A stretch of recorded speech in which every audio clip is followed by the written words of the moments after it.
Welcome to Rwanda. Thank you very much. So it's your second time to come to Rwanda, I understand. Yeah, but it's your first time to attend Mashariki? It is.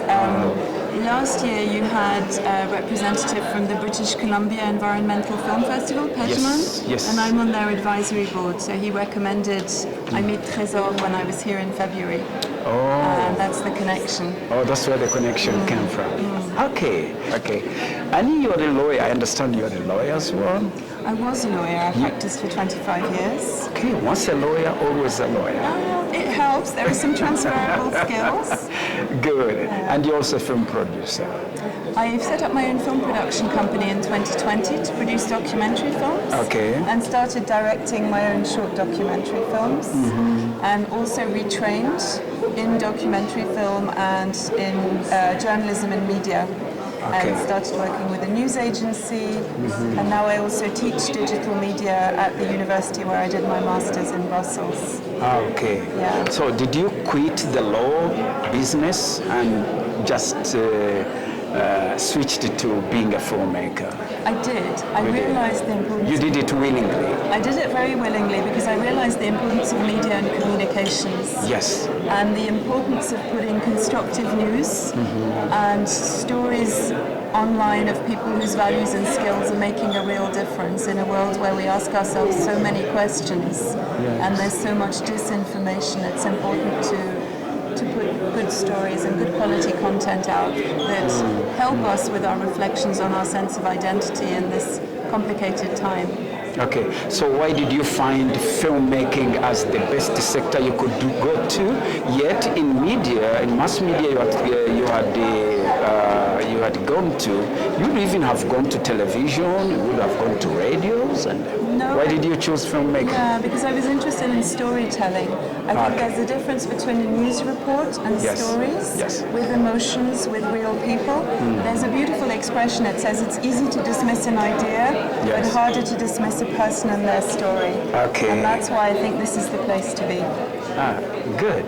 So have you produced any film yet? Yes, I'm just finishing my 8th short documentary film. And so I've been on a journey. And when I did the masterclasses on The Future is Female, it was very nice to be able to explain to your aspiring filmmakers in the audience what the steps can be on the journey and how you learn by doing, to demystify the process. Okay, why female? We provide a view of the world which adds another 180 degrees. Okay, great. I like that.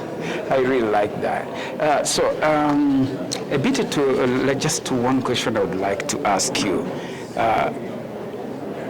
So, as a filmmaker, yourself, do you feel you as Annie Tubbs really comfortable when you're taking all your time just thinking about making a film? Thank you for the question. Yes. I think I've realized as I've made films that you need to take more time to think before you make the film. Good.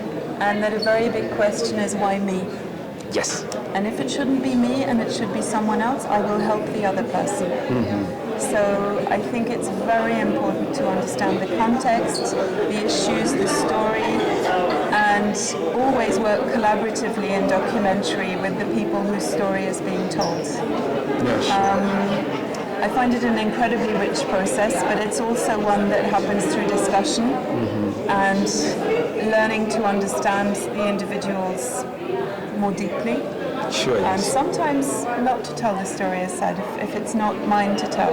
Sometimes it's not yours to tell, and then you just let it go. Now, tell me, every filmmaker meets challenges.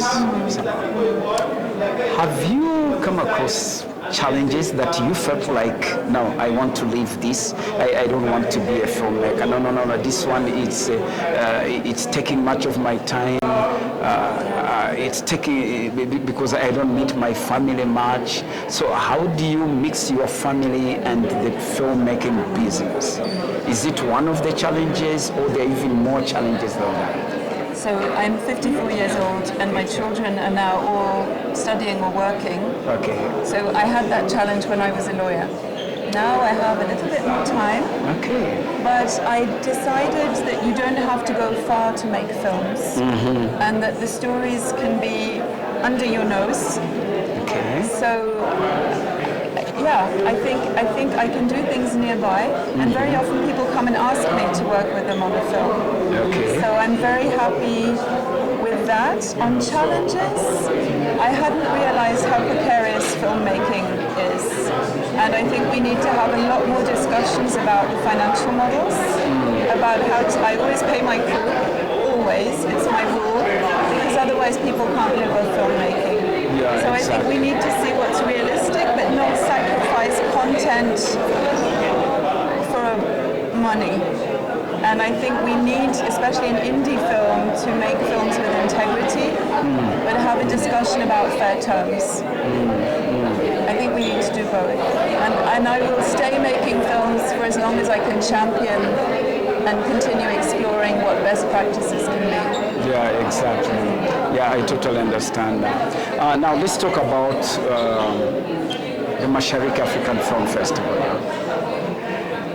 It's the first time for you to attend the festival, but you had met the chief executive director back in Brussels.